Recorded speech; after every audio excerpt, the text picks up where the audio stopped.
അങ്ങനെ മണി ബാങ്ക് വീക്കിൻ്റെ ആദ്യത്തെ task big boss announce ചെയ്തിരിക്കുകയാണ്. പണപ്പെരുമഴ എന്നാണ് ടാസ്കിൻ്റെ പേര്. ഇടിയുടെയും മിന്നലിൻ്റെയൊക്കെ സൗണ്ട് കേൾക്കുന്ന സമയത്ത് മഴയായിട്ട് പൈസ വന്ന് വീഴും എന്നാണ് പറഞ്ഞിരിക്കുന്നത്. അതെങ്ങനെയാണ് വീഴുന്നത് ഒന്നും പറഞ്ഞിട്ടില്ല. അപ്പോൾ 10,000 രൂപയുടെ ടാസ്ക്കാണ്. അപ്പോൾ 10,000 രൂപയാണ് വീഴുന്നത്. ആർക്ക് വേണമെങ്കിലും ആ പൈസ എടുക്കാം, പക്ഷേ ആ പൈസ എടുക്കുന്നത് കൊണ്ട് തന്നെ ആരും ഇവിടുന്ന് ഔട്ടാവത്തില്ല. അതിലൊരു ട്വിസ്റ്റ് എന്താണെന്ന് വെച്ച് കഴിഞ്ഞാൽ ഈ 10,000 രൂപ, ആദ്യത്തെ ടാസ്കിൻ്റെ 10,000 രൂപ കട്ടാവുന്നത് വിന്നറിൻ്റെ പ്രൈസ് മണിക്കകത്തുനിന്നാണ്.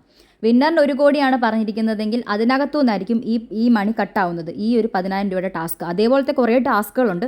അപ്പോൾ എത്ര രൂപയുടെ ടാസ്കുകളാണെങ്കിലും ആ ടാസ്കിലെ എമൗണ്ട് ഒക്കെ കട്ടാവുന്നത് വിന്നറിൻ്റെ പ്രൈസ് മണിക്കകത്തുനിന്നാണ്. ഇവർ സെപ്പറേറ്റ് പൈസ വെച്ചിട്ടില്ല, പെട്ടി കൊണ്ട് വെച്ചിട്ട് അതിനകത്തുനിന്ന് എമൗണ്ട് കൂട്ടി വെച്ചിട്ട് അവസാനം ഒരാൾ എടുത്തുകൊണ്ട് പോകുക എന്നുള്ള രീതിയിലല്ല ഇവർ ടാസ്ക് കളിക്കുന്നത്. ഇതുവരെ ഉണ്ടായിരുന്ന സീസണുകളിൽ നിന്നൊക്കെ വ്യത്യസ്തമായിട്ടാണ് അത് കളിക്കുന്നത്. അപ്പോൾ എല്ലാവരും എന്താണ് ബിഗ് ബോസ്, എന്താണ് ഇങ്ങനെ കാണിക്കുന്നത് എന്നുള്ള രീതിയിൽ എല്ലാവരും പരസ്പരം ചോദിക്കുന്നുണ്ട്. ബിഗ് ബോസ് കാണിക്കുന്നത് ഒരു ചീറ്റിംഗ് ആണ്. ബിഗ് ബോസിന് ഇതിലൂടെ TRP കൂടും, കാരണം ടാസ്ക് നടക്കുകയാണ്.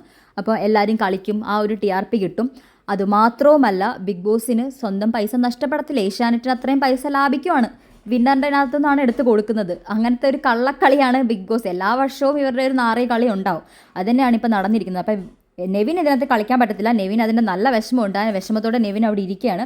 അപ്പോൾ നമ്മുടെ അക്ബർ സമാധാനിപ്പിക്കുന്നുണ്ട്, സാരമില്ല പോട്ടെ, പെട്ടി വെച്ചാലും ഈ പെരുമഴ ആണെങ്കിലും നിനക്ക് കളിക്കാൻ പറ്റത്തില്ല, ഇങ്ങനത്തെ ടാസ്ക് ആണെങ്കിലും നിനക്ക് കളിക്കാൻ പറ്റത്തില്ല, എനിക്ക് കിട്ടിയതിനകത്തും നിനക്ക് എന്തെങ്കിലും ഞാൻ തരാടാന്ന് പറഞ്ഞിട്ട് അക്ബർ ആശ്വസിപ്പിച്ചിട്ട് പോകുന്നുണ്ട്. നെവിൻ എന്തോ ആകെപ്പാട് ഡള്ളടിച്ച് വിഷമിച്ചിരിക്കുകയാണ്. അത് കാണുമ്പോൾ ഒരിച്ചിരി സങ്കടം വരും. ഈ ഒരു ഇത് വെച്ചിട്ട് നെവിൻ്റെ സിമ്പതി വോട്ടുകൾ ഇഷ്ടംപോലെ കൂടാൻ സാധ്യതയുണ്ട് കേട്ടോ.